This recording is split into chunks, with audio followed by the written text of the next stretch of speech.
Hey there, and welcome to the Think Fitness Life podcast.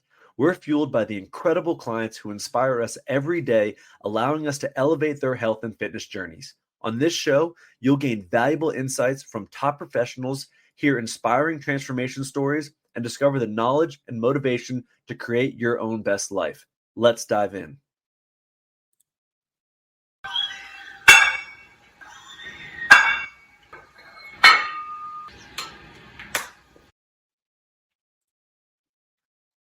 As someone who has continuously used therapy as a way to heal and elevate my personal performance, I know wholeheartedly that you cannot always read the label when you're in the jar. And that's why it's so helpful to have a professional in your corner to talk to.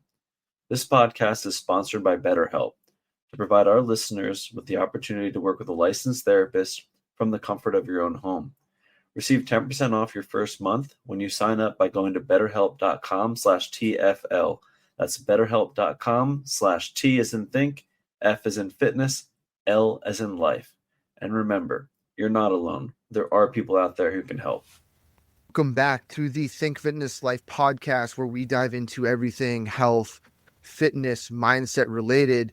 And with that becomes a lot of data in this world that we're given. And throughout the years, we have been told, especially as men, that testosterone levels are declining throughout the years, and they're declining previous to what our parents were, grandparents were. And it's alarming to hear that. But at the same time, a lot of what we're hearing and seeing is based off of people's lifestyle, what they're eating, what they're not exercising, and what they're kind of taking in from a standpoint of how is this impacting their hormones, their neurotransmitters, their ability to have optimal health and optimal living is sort of declining. And we talk men and women on this show too, and we've had the side of a female doctors coming on talking about how to help female hormones and get that stuff. But one thing that's often seen on television, but not really talked about much, and maybe it's a stigma from a lot of guys that they don't want to admit or don't want to talk about, but is the men's health from a hormone standpoint and what that leads to. Because poor hormone dysfunction, people hear it, they might not associate what it actually is, but what it comes to, it leads to poor libido, poor sexual function, poor overall health, poor drive and motivation. That all plays a role. And today we are bringing on Dr. Elliot Justin, who goes through the data, and we're going to break down how to biohack men's health from hormones to function. You can live an optimal life, and it's going to be a lot of talk of what people want to hear, the science, but what he said is really data driven, and that's the most important thing. Doctor, welcome to the show. It's great to be here, and I just want to say you can't actually hack something unless you can track it. And there's a lot of confusion in the biohacking world, a lot of recommendations, I admire Brian Johnson, but this guy's taking 181 supplements a day. What really works? What really works? As a matter of fact, I suspect that most of them don't work at all. But if you can't. Now people are dependent upon celebrity endorsements, influencers, gossip, conjectures. This should work. But what we have done at FirmTech with the TechRing is provide people with the world's first smart wearable focus on sexual and cardiovascular health, so people can actually say what works and what works for me. And data is important because you said so many things now. Are they really data backed? Yeah, they might be. Like we have medications and stuff, but for the biohacking world, sometimes someone just might see it on social media and go, "Oh, this is for me." But how do you your own data? Like we get blood work, we get all this stuff spit out from blood work. That's data. We need to have data to be able to track and measure things, and especially for guys, when it comes to like testosterone levels, this one has always bothered me, where the range of testosterone is just wide open. And then some people say this and other people say this, but some people might be in the optimal zone, but still not feel good. And I think there's a lot of gray area of where we need more data. And what I've read of your stuff, and we're going to get into it, like you're just tracking pure data. of what the body is giving you, and wearables are a very good technology to do that. Yeah, well, we live in this incredible age of healthcare wearables, smartwatches, smart rings, Aura, Whoop, Apple. I'm gone, my mind, dusty products. But they're out smart. We got smart scales, we got smart heart monitors, we got smart everything. And there's a gap. That gap is sex. And what do men care more about, frankly, than pretty much any other vital sign? What is the most vital organ? And with technology, you can now get the vital signs of your most vital organ. I was challenged to about 4 years ago by a urology professor at the University of Utah coming up with a way of counting the number of nocturnal erections that men have. And I said, why? Why do we care? And he said, because the penis is the canary in the coal mine of cardiovascular disease, and a man's nocturnal erections are a leading indicator of his cardiovascular health. That kind of took me aback. I'm 70 years old. I've been in medicine forever, 68 years at that time. Never heard that before. And we all know about morning wood, and we laugh about morning wood, but one is not enough. So by leading indicator in medicine, we talk about something that's predictive. And in medicine and the biohacking world, we treat associations. In elevated blood pressure associated with stroke, that's not predictive. I mean, Eric, if your blood pressure will pick on you, for example. If your blood pressure went from 110 to 70 and then went up to 130 over 90, what's it telling you? Not very much. It's not predicting anything. Maybe if it stayed up, it'd be a signal. Now, obviously, it goes to some extreme, goes over 200, that's different. But I'm talking about the usual normal fluctuations. Same thing with lipoproteins. Your cholesterol goes from a good 160 to 220. It's not predicting you're going to have a heart attack. It's just something telling you maybe there's something in your diet that you need to adjust. But if a man's number of nocturnal erections comes down by 50% and stays down, that man has close to 50% chance of having some cardiovascular problem in the next 2 or 3 years. Eric, how many nocturnal erections did you have last night? I can't count. I don't know. You're one of the craziest things in when I work with my postural people, I'm like, oh, how's sleep and all this stuff? And they say, oh, I slept good. And I say, well, you turn around so many times a night on average? And people are like, no, I don't. Yeah, we don't know. How would I know? I can only probably tell you one, because you wake up and you're like, okay. Well, one's not enough. I mean, how old are you, Eric? 34. You're young. You should have 5, and you probably have no problem. And I'm not. I should even. The only reason to get data at your age, assuming you're probably in excellent health, the reason to get data at your age is to establish a baseline. You can trend it in the future. But you could probably wait till you're 45, 50 years old to get that. But although, on the other hand, if you were a young man who had diabetes or hypertension or obese, I would be giving a different answer to that question. We don't know what's going on in night shift. Night shift, so to speak, has a lot to tell us. The duration, number, and firmness of nocturnal erections has a lot to tell us about our cardiovascular health and our sexual health as well. And a younger man, for example, if a man's complaining of erectile dysfunction, and I want to, in a moment, get into what does that really mean? Because I hate that word, because most men don't have dysfunction. They just got a problem. But if a young man your age is complaining of erectile dysfunction, and he does get our technology because he wants to try to sort out the problem, and he's having 4 nocturnal erections per night, his problem's up here. Since his relationship with his partner could be alcohol, could be drugs, something else. But that's sometimes that's a good thing for a man to know. A lot of men are relieved when they find out, oh, it's not a physical problem. There's something else I got to work on here. There's something else involved. At the other extreme, we have a database of 137,000 erections, maybe more now, on about 4,000 men. Right. And the bulk of these men are between 45 and 70 years of age. That's probably about 2/3, 3/4 of the men. We do have men in other extremes. We have guys up in their 80s. We have a few men, there are a couple hundred men in there younger than you who use signing right age 25 use this device. And we have 2 young men. One guy was 25 who wasn't getting erections, and he had an adrenal tumor. Now he had other physical signals of this problem, but his mother brought him to death. Does he complain? He complained about his she nurse that he complained to her about the fact that he had dysfunction, and she was surprised that a man like that age happened. She had heard about us on a podcast, and she bought it for him. He had 1 week nocturnal erection. He got diagnosed having an adrenal tumor. I would assume he's on hormone therapy now. It was probably significantly improved. And we've had one guy, as I recall, about 26 years old, superb physical condition, 12-pack, blah, blah, but he's a bodybuilder. And he was overdoing it, but not only with testosterone, but with other anabolic steroids. And he had 2 week nocturnal erections per night. He and his wife wanted to have children. He stopped everything. Yeah. 18 months later, people will recover in general. The young, they are more likely to recover. And he now has 2+ nocturnal erections per night. He has a child. He's still not where he should be, though, at that age. And that's always starting to surprise me when we talk the like younger age, especially people like younger than me. And I had some friends, they went on some medication for something else, but one of the side effects was ED.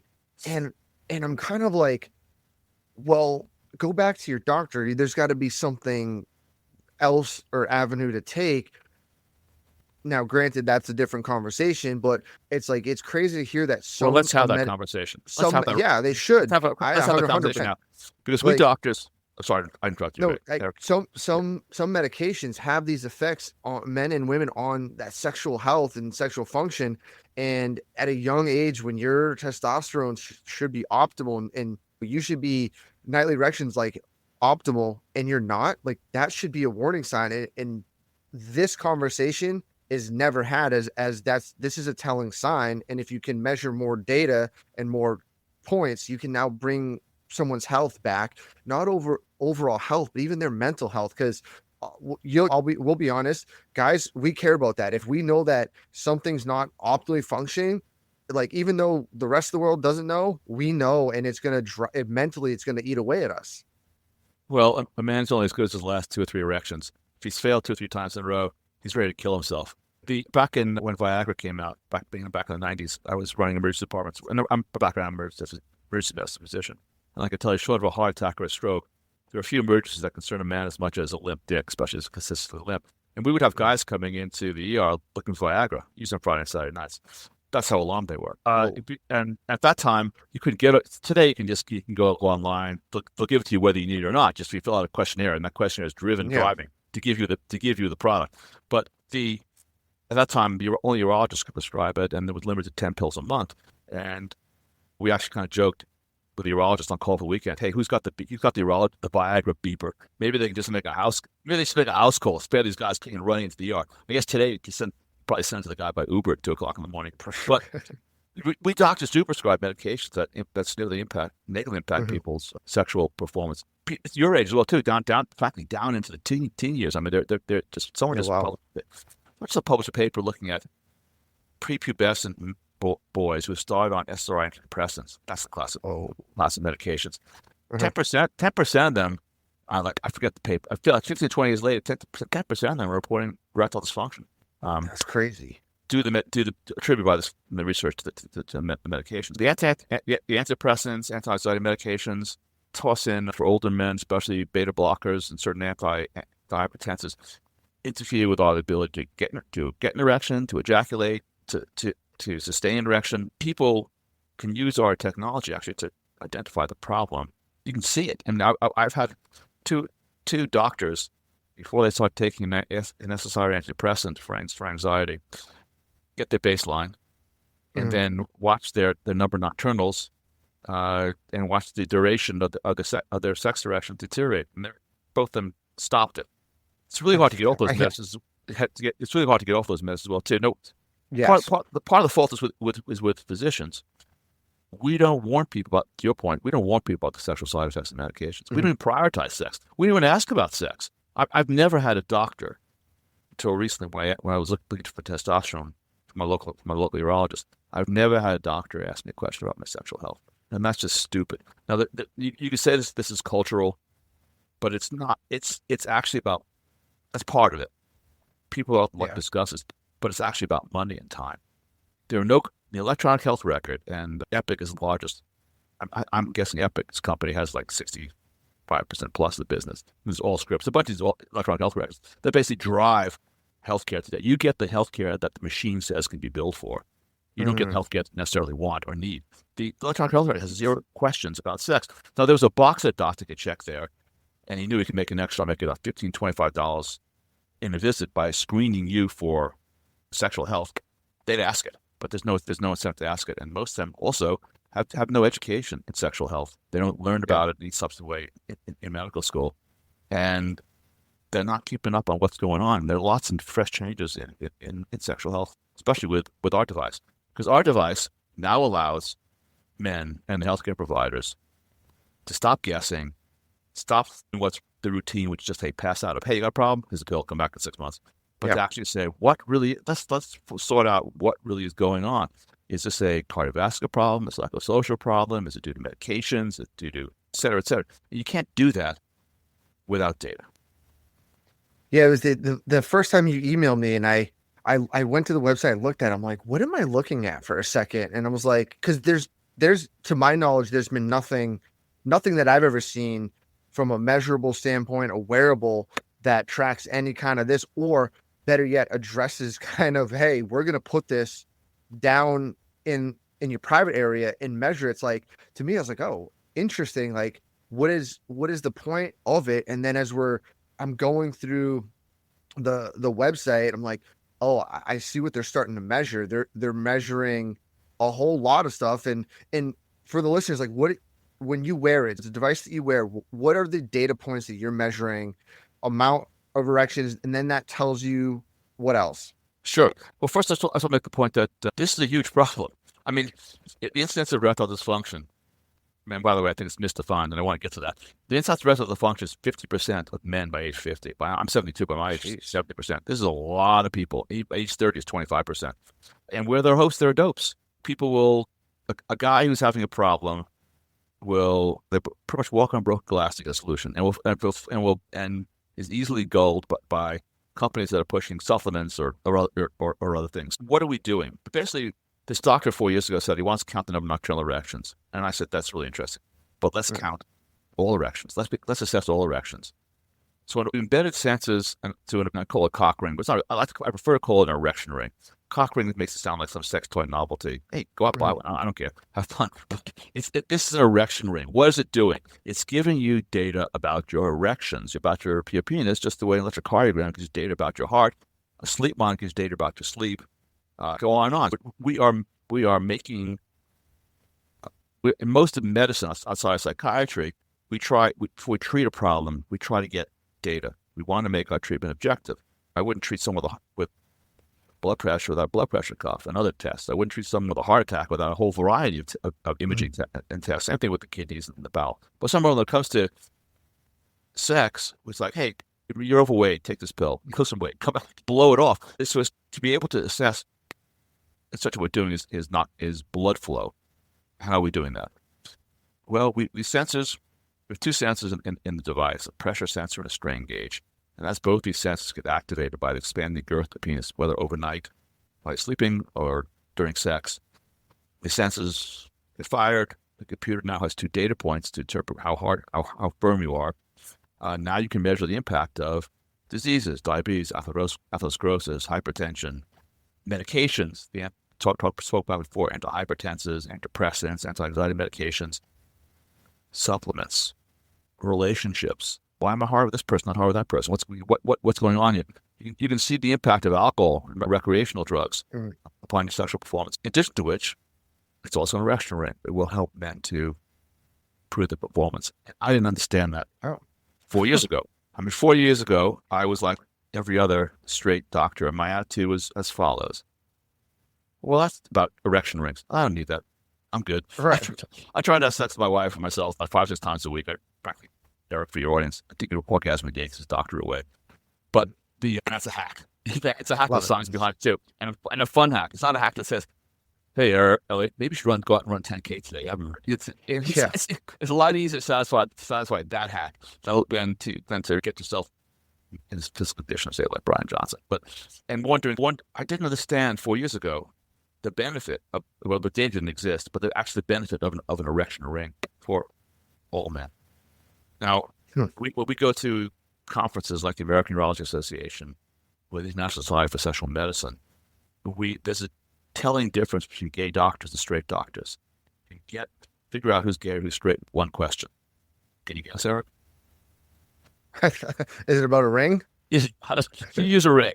It's not, and the gay doctors, like, they roll their eyes like, "Are you an idiot?" Of course I do. And it's like asking a woman today whether she uses a vibrator, likes vibrators. They roll, and the straight doctor's attitude is, "No, I don't need that." Well, it's not about need. It's about want. And this is what I didn't understand. The data actually shows that a ring Is that effective? It's not more effective than 10 milligrams of tadalafil for men. But tadalafil is Cialis, most commonly prescribed PD-5 medication. Well, that's a game changer because there are men who don't want to take pills. Well, here you have a natural solution for 5% of men. I'll get to the other 15% in a moment. And basically, the ring will both increase the amount of blood in your penis. The more blood is in your penis, the more sensitive it is, the more pleasurable it is. It'll help you to last longer. It addresses the number one cause of erectile dysfunction, which is actually failing confidence. It's not a medical problem; it's a mental problem. A man who's worried about losing erection is highly likely to lose his erection, and it will produce a more intense orgasm. At least ours will, because we designed our rings to increase the ejaculatory phase in most men by 50%. Well, the longer the ejaculatory phase, the more powerful the orgasm. 4 years ago, my attitude towards rings was, especially if my wife brought one home, as like Valentine's Day or birthday present, like, okay, another ring. So it's gonna be, the pins are comfortable. These hard. They make these O-rings basically. It's like a gasket for your penis. Who wants to put a gasket on the penis? Our rings are specifically designed to allow the arterial blood to flow in. There's no compromise of the blood flow to the tissue, just constrain the venous return and produce the amount of pressure with the urethra to produce a more intense orgasm. Well, who doesn't want a more intense orgasm? So, in fact, any guy doesn't want that. You probably other problems, but It's here. It's fascinating as you say this, and I'm like, oh, you talk about it's very similar to certain milligrams of Cialis. Like, well, what are the mechanisms? But my world. And in my world, when we have, I'm sure you've heard of blood flow restriction training. Yep. You put cuffs on your arms, in our world, we might get a little bit more, but yeah, you're shunting that return and you're keeping blood flow there. Blood flow can hit more capillaries, hit more cells. I'm sitting here like this is like the ring's a dumb idea. Now I'm like, oh my gosh, that's a performance enhancement in my world of strength and conditioning, and in someone's world of, hey, your sexual health, this could go a long way. Then I would assume, just like blood flow, like you wear it many times, sometimes you don't have to wear it, and sometimes you can train with it. Would that be my understanding? It's not quite like that, but I do like the analogy. And in retrospect, what I'm about to say, it's obvious to every man that it's almost like jaw dropping. When I got involved in this at the behest of this urological surgeon to figure out the number of nocturnal erections that men have because they're leading indicator cause cardiovascular health. That's really important in and of itself. Yes. And to me, especially when I first had the first prototype about 3 years ago, I was like 69, 70 years old, to see that I have had 4 to 5 nocturnal erections. Well, it's exciting to me as a normal electrocardiogram or a normal stress test or a good VO2 score. We like good data about ourselves. It's like getting applause. Yes. I have guys who tell me, well, I'll get that if I have a problem. No, actually, you want to get this before you have a problem. Because one, it'll help you identify a problem when it's subclinical, before it becomes obvious. And two, you're going to feel good about it and help to reinforce whatever good behaviors you have. But incidence of erectile dysfunction goes up 10% per decade after age 50. The expectation of the doctors on my scientific advisory board, myself included, was that, well, if ED is going up, the number of nocturnal erections will come down, the firm's nocturnal erections will come down, and the firm's of all sex will come down pretty much actually in parallel. Didn't happen. And I know we got like 37,000 erections. At this point, we have like 30,000 erections. And I was looking at the data thinking, the data's trying to tell me something. It's going to be really obvious. And I'm not seeing it. I'm not seeing it because I have some sort of confirmation bias. I'm looking for something I need to look for something that's not there. Yeah. As a matter of fact, something that might be the opposite of what I'm expecting. Well, for the 10 to 12% of men who have what's called erectile dysfunction, who they can't get it up at all. Well, they struggle to attain an erection. It takes a long time to attain an erection. That's due to left-sided heart failure. In other words, their heart is not pumping enough blood. They have angina, just a heart failure. And the pipes, the arteries come out of the heart to the penis, are narrowing because of diabetes, hypertension, atherosclerosis, those usual causes. And I'm sure you have men like that in your practice, and I have to take care of men like that. But that's only like 10, 12% of men. But the vast majority of men who get older, their problem is they're staying just as hard. We're not seeing a tapering of firmness and erections until like the late 60s, early 70s. And it's not enough to account for the men, all these men reporting erectile dysfunction. Well, the problem is we've misdefined erectile dysfunction. The men who can't attain an erection or struggle to attain an erection, that's dysfunction. And those guys need to see cardiologists and urologists. But the vast majority of men get an erection and they lose it. And that's the fading erection of aging, I call it, doctors call it Venus League, is the most common cause of erectile dysfunction. Now there are other things that contribute to this. And I do want to emphasize, guys, if you can't get it up or you struggle to get it up, see a doctor. But for the other men, welcome to sort out with just the data alone. Now, early on in this call, you talked about environmental factors and diet factors that lead to erectile dysfunction. Well, those are the chronic causes. I think that it's pretty clear now the endocrine inhibitors and plastics and other aspects of our diet are contributing to declining testosterone. Are they declining but that's probably not enough to cause these fading erections in most men. Okay. And then there's obesity and activity. I'm active. I wish I'm more active. You're probably more active than I am. And there are these, and obviously you want to be in good cardiovascular condition. And nothing's more embarrassing than being breathless after a few thrusts and having to say, oh, honey, I'm winded. I don't like my back. I do want to emphasize I don't want to take away from the importance of addressing the chronic issues. But most men get an erection and they lose it. And what could be done to prevent that critical situation? And that kind of feeds into a loop of losing confidence as well, too. Well, physiologically, every erection ends with blood leaving the penis.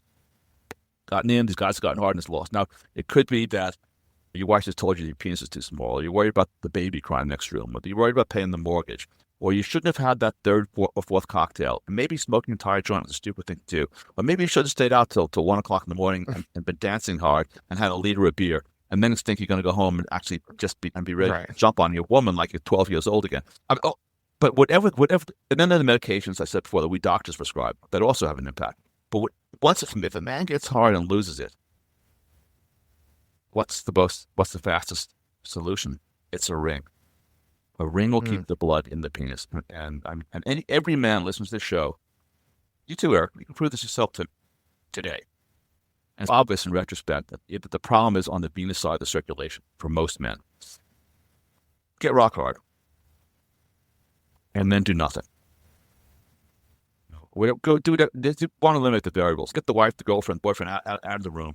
Use your imagination or go to Pornhub, XNXX, wherever you go, because guys go somewhere. Wherever you could go to when you're alone, get rock hard. And then nothing. And the erection will go down in about 30 seconds. Get rock hard again. And put a ring on. Ours, of course, is the best ring, safest one. But go to the sex toy store nearby and get a ring for $10.99 and put a ring on it, and you're gonna stay hard for over 2 minutes. Yeah. Now, what is that telling every man? My performance can be improved by a ring, and guys need to open their minds to this. They see rings optimized. By the way, we've done an internal study, and there are 2 other studies. One's at Baylor underway, and the other one's by a professor in Miami, showing that the ring is more effective than tadalafil, which is Cialis, 10 milligrams. Wow. Now that's with the ring, you'll stay hard for about close on 3 minutes. By hard, I mean hard enough to penetrate after no other stimulation. Yeah. So 2 together, it's a little bit over 4 minutes. I mean, the takeaway for all men, you want to biohack your sexual performance, and I'm going to assume you have no problems. Put a ring on, take a pill. Men need to think about this differently. Let me compare it to vibrators. The risk of getting too graphic. Back in the late 70s and early 80s, when I was in medical school and residency and single and dating, vibrators were starting to be commercialized for women. And there was this whole rash of concern about how it's the end of the American family. Women are just going to use vibrators. And vibrators are going to be numbing and they're going to be addicting. And now they're mainstreamed. They are mainstream today. They are part of almost everyone's, in relationship with a woman, almost part of the love making. Erection rings that haven't caught on. They haven't caught on because they've been made poorly, these tight O-rings, but also because men have this association with the rings with they might look down on being gay, fetish, whatever. But then there's male pride. Oh yeah, there's like the stigma of it. I'm going to do it naturally. Well, we don't get anything naturally. I mean, Eric, when I work out in the gym, or I'm in Montana, I ride horses. I don't get on my horse without a bridle. I don't ride without a saddle. Yeah. But I don't. If I go for a run, I don't go barefoot on rocks. Well, those things are all unnatural. We don't look at my hiking shoes and say, oh, what you that's where's your male pride? Yeah. Take their shoes off. Men need to just realize that it's better. Don't see it as a crutch. It's better. And that's what the data shows. You want to last longer, have more intense pleasure, be more confident, put a ring on. But the data is really valuable too. The data, we talked about T earlier, and the data and PD5 medication, the data can help people sort out whether you need these things. Now, if a guy has a problem, he goes online. They're embarrassed. They don't want to talk about it with the doctor. They want to hide it from their wife or their girlfriend. They go online, they get pills, and all those questionnaires are designed to give you a pill. Well, Yeah. if you have 1 or 2 erections per night, and their average firmness is over 4.5 to 5, you don't really need that pill. The pill's actually treating something up here. More mental. Now, as you get older, the pills might actually have a benefit. I try to have sex pretty much every day. But what do I get out of taking? I take 5 milligrams of Cialis every day, and I have this technology. I can see that I'm getting another 10 to 12 minutes of nocturnal duration time, blood flow into my penis at night. Well, I'm probably getting some extra blood flow in the rest of my body. I'm 72 years old. Your age, I wouldn't do it. But at my age, that's probably good overall. Yeah. I can also, if I take an extra 5 milligrams of tadalafil 3 to 4 hours before I make love with my wife, the firmness of my erections goes from an average of 9.2 to 10. Now, we have this erection scale of 1 to 10. I don't see or feel any difference between 9.2 and 10. Mm-hmm. But because I don't, it'd be like trying to determine, holding up 2 rocks and saying which one's harder. But I'm getting more blood flow. Why wouldn't I do that? Why wouldn't I want to optimize my performance? But I have the data now to prove it. And I can tell you that taking 20 milligrams of tadalafil has no more benefit. And in terms of my nocturnal erection time, taking 10 or 20 over 5, no more benefit. When I prescribe PD5 medications to men in my small practice, I suggest them, hey, before you take a pill, why don't you see if you really need it? Yeah. Same thing with testosterone. I like you, I think that the normals are ridiculous. And the normal range for testosterone in my age, I'm 72, your age is a little different, but normal testosterone my age is like, off the top of my head, is like 320 to 800. 320 it's a wide range. At your age, it's probably, I don't know what scoring where you are, but in the lab, it's probably 340 to 900, 800 plus. Yeah. So, one, I don't want to be normal. I want to be optimal. Doesn't mean I necessarily want to be the very top 1%, but I certainly want to be in the top 10%. I want to see what the impact is on my health of being in the top 10%. So when I got interested in T, off I go to because I don't go to doctors. I'm a doctor. I don't trust doctors. Off I go to my local internist,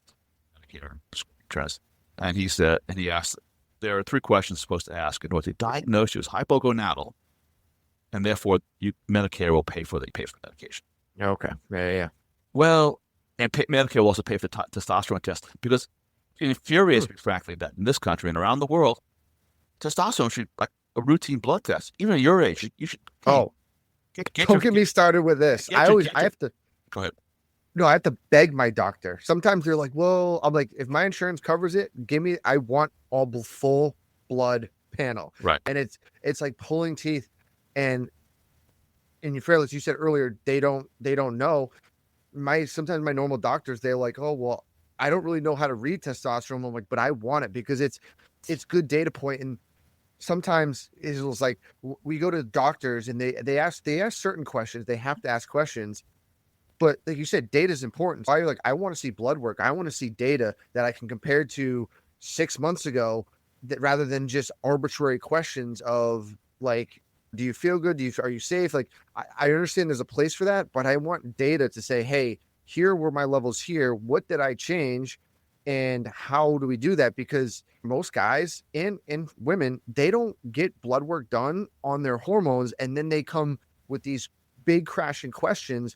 How come I'm not getting a regular period or ovulating? But how come my testosterone's low, or it feels low, my libido's low? And then you're starting to open this Pandora box of panic mindset, like that's not good, but we should be measuring testosterone at every routinely, yeah.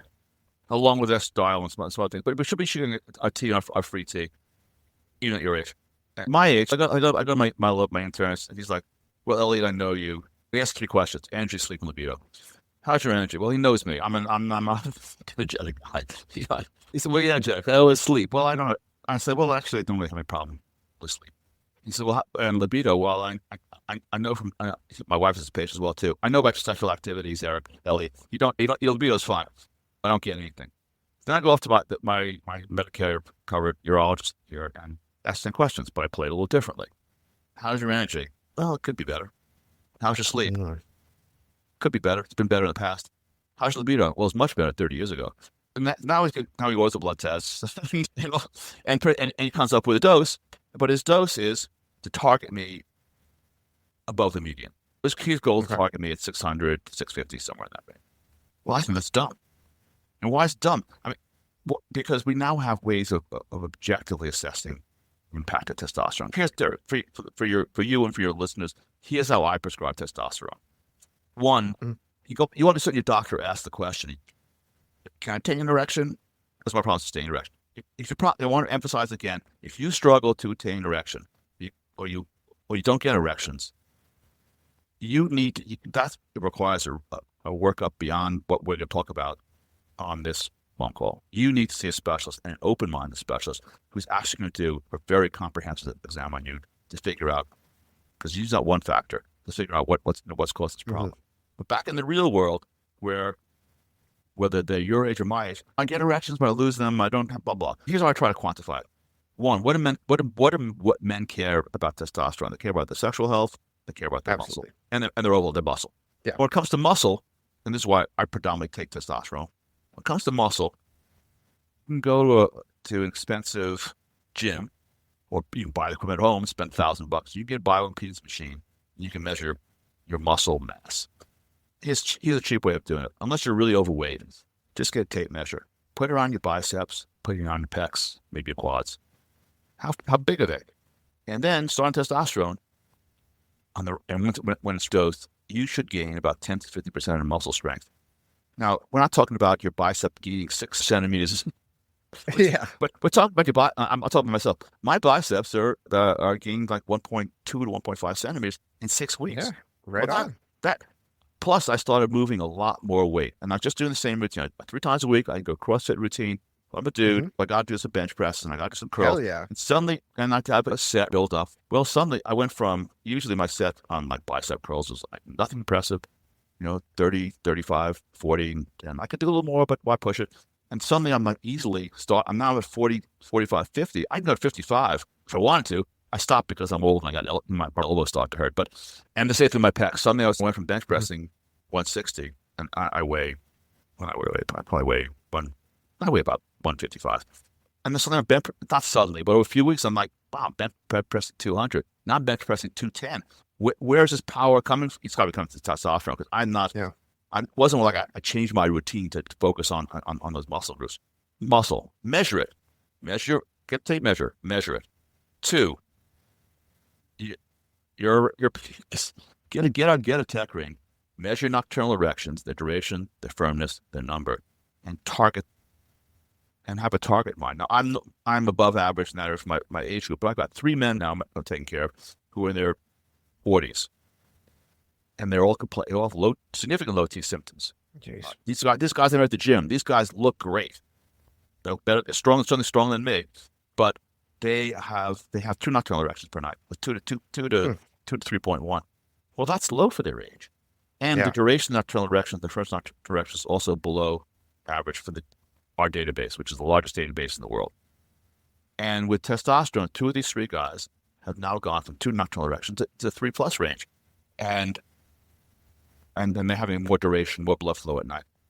And they like that because it's a data point they can follow. What do they most like about it? I make libido objective. What the heck does a libido even mean? Desire? Most people don't know. Yeah, they don't know. And so when doctors ask that question, the doctors don't even try to quantify it, which is really dumb. Here's how I do it. And I'll pick on get back to these 3 guys in a moment. How often a week are you currently initiating sex? because this is an issue in guys' heads. Hey, 10 years ago, I wanted sex all the time, and now I don't want it like once a week. How often a week are you receptive to sex? This is something that guys don't want to think about. But a guy whose confidence is lower, they'll put off sex, and they'll just start bullshitting their wife or their girlfriend, wives, or imagine their boyfriend. But what the problem is, Eric really worked me out the gym really horribly. That Eric, he just works me out to like that. I'm exhausted. I can't have sex now. Or I shouldn't have had that drink, or stress at work, or I'm worried about the kids. And they just come up with excuses to avoid sex. And with these three guys in their 40s, two of these three guys have wives who want sex more than they do. And it's an issue in their marriage now. Right. And now that with testosterone, that issue has changed. Because by dosing the testosterone, if a guy goes from initiating sex once a week to 3 times a week, that's a 300% improvement. And now if that guy accepted to sex twice a week, except to his wife initiating it, that marriage now been changed. Changes. And so it's also important if you can, if you're a therapist or doctor, you talk to the partner. You need to find out what it is. Here at Syracuse, I've quantified testosterone replacement therapy. It's not hey, you're this age, here's your kind of BMI, but this is a good dose of you. It's nocturnal blood flow, muscle gain, and not libido, sexual taking the initiative or being receptive to sex. And that's the power of testosterone. And for me, dosing it was getting my levels up to about 700 to 800. And what's interesting is I didn't see any benefit beyond that. I've taken myself up to 1,200, 1,300. I mean, wow. The only thing I've seen there is I'm an asshole. I'll tell my wife to shut the fuck up. Excuse me. I'll tell my wife to shut up. I'll get belligerent waiting for the cashier at the grocery store. Irritated. Now there are Nick Maselli. He's a testosterone expert. He claims that you can give up to 600 milligrams a week of testosterone without having mental effects. I don't go there. I guess it might depend on the person you put it in. Like, one big thing I think a lot of people get confused about when they hear TRT or testosterone replacement therapy. They kind of think that they're going on like the dosage like bodybuilders of like Arnold were on, what's that guy on Netflix? He was taking like $10,000 worth a week or a month of like testosterone. It's like that's not the goal. I guess it depends on people's baseline to where you want to bring it up. But I don't think the goal would be like, hey, we're going to jack you up to 1,300. Because I'd say like, if you give most people like 1,300, like they're going to become, I wouldn't say like always agitated, but like more like, hey, I'm going to become competitive. And like, that's going to be like, hey, we're starting to drive levels that we were as a kid. Like, and you're going to like, hey, you're going to go back to like 16, 17, 18. Like think about that, or think about people who have kids at 16, 17, 18. Like I have some clients who are like, yeah, my 18-year-old son is just like, yeah. But it depends. Like when you look at different people and the dose might not be as much as people think it's going to be to get them to where your 3 criteria are. Like I think people just think, oh, I'm getting a dose and it's going to jack me up. No, doctors are going to do it based on your needs and how you feel, the ones. And that's a big thing, because I'm sure there's some places you go in and you answer those questions. They go, here's your TRT, and they send you on your way without real information and guidance of like, hey, this is what's going to happen. Here's how we're going to manage it. And with that comes... It's important for men to understand and for doctors to understand. A lot of them don't know this. Is that not only is the range for testosterone variable, but we don't have any way of quantifying testosterone receptors. And the assumption has to be, of course, that that's variable as well, too. But testosterone is something that I think should be prescribed, both tested more routinely and prescribed more routinely, and in a way that's quantified. Last week, I was at the Silverback Summit. I've heard of it. Summit. Oh, yeah. In Orlando. I spoke then and about our research, and I've never been in a room with so many guys who could because of their enormous latissimus dorsi development, couldn't put their arms by their side. That kind of crowd, and maybe 300-400 people there. And I asked this audience during my speech, well, looking at you guys, everyone here looks like they're certainly stronger than when they were 20 or 25 years old. And I pointed to two guys. You guys are particularly big. Stand up. The two guys stood up. I said, "Are you as good as you were when you were 25 years old?" And everyone in the audience laughed. Because even though these Right. guys are taking testosterone, then you're not. It's not going to turn you into 25-year-old again. You're No. not. There's something else going on in male sexuality. Actually, starts to deteriorate in around the late 20s, early 30s, and no one knows why. All this attention is being paid to menopause appropriately. So menopause can be addressed with testosterone, in addition to other female hormones. But why is it that a 15-year-old can have 7 or 8 orgasms a day, and a 30-year-old is only good for 5 or 6 orgasms a day, and by age 40 you're down to 3 or 4, and by age 50 you're down to 2 or 3, etc. No one knows why that deterioration is occurring, and even independently of testosterone, a man can men in the 50s and 60s can have the free testosterone of 25-year-old, but it does. Men need to understand that this is just like early on with Viagra, and people thought, "Yeah, I take a pill, I'll get a boner." You're not going to take testosterone, and you're gonna suddenly be like my sons. But you do need it. But nevertheless, you do need it, and you need it for your heart health, your muscular health. I mean, the testosterone impacts pretty much beneficially every organ in our body. Our immune system goes. So the benefits go way beyond just the sexual benefit. The sexual benefit is real, but once you optimize it, that's who you are.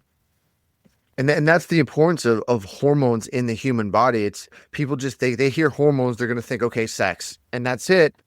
But it's not. And that's where we have the ability nowadays to help people out medically as the aging process, like even for females, like decline or perimenopause, menopause, they can, once those hormones start to drop, things in the system change because cellular receptivity changes, and we are able to now help that system kind of say keep I won't say young, but keep healthy and keep like energetic and viable longer. And that's huge because the world of microplastics and all this crap that we have leads to it, but there's a natural cellular receptivity decline over time. And it's great that we have this stuff, and it's important, I think, that people, especially young age, understand that like hormones, what you're measuring primary with this wearable device is heart health. And like that is a key indicator, because I think I read this theory somewhere years ago in a Men's Health magazine, like, oh, if you don't wake up with an erection, that could be a sign of overall heart health. But since then, I've never heard any really fitness where, hey, we're talking about this, we're talking about testosterone in the way of heart health and blood flow, and what's this look like. Now you have something that we can measure. And for some people, it might just be, hey, you got to start, are you even waking up with an erection in the morning? Because sometimes like that might be an indicator, like, oh, you might need to track this. Now you have more data, you can track, you can start to help yourself and help doctors start to solve your case, instead of just going in and be like, okay, well, you need to go on a pill, and that is your life. Every time you want to have sex, you now have to take this pill 3 hours in advance. And I would assume some guys are probably like, well, this sucks, because now I'm mentally I'm constrained. If I want to go out for dinner, I have to do this, and it has to be at this time, and if it doesn't happen, boom. It's like a lot of it plays with the mental game. Well, that's where the ring is beneficial, because you can put it on when you're flaccid, you put it on discreetly, and it's going to work. Okay. But the data, the urologists call the penis the canary in the coal mine of cardiovascular disease. And the data is really valuable for that purpose, helping man assess his cardiovascular status through this natural signal occurs with nocturnal erections. But people also need to think about the benefits of sex. One of the things that was striking to me at the Silverback Summit is that most of the speakers were focusing more on hormones, safety, benefits, safety, optimizing hormones without focusing on sex. But the benefits of sex are enormous too, just the way testosterone has a positive impact throughout our body. What is sex? I mean, there are a couple of studies showing that men and women who have sex 5 to 7 times a week, whether themselves or with a partner, they decrease their cortisol levels by up to 50%. Well, that's powerful. There's a big study out of the UK like 5,000 men, maybe 3,000 men. I forget, 3 to 5,000, enormous number of men in it. Look at men over the age of 70 who had sex 3 times a month versus men who had sex less than 3 times a month. And they cut their risk of a cardiovascular event, a heart attack, stroke, Huge. ventricular fibrillation by 50%. Now, you're going to die anyway, but there's something going on with sex that's preventive. And then there's the psychosocial benefit of sex. The divorce rate in the country is enormous. The impact upon children, you can single parent and still do a good job, but it's hard. The impact of divorce upon the children is children less likely to finish high school and college. They're more likely to be involved with alcohol and drugs. They're likely to have a lower income than the parents from divorce, associated with divorce. Well, No. we know the couples that have sex 3 times a week versus couples that have sex less than 3 times a month have half the divorce rate or separation rate.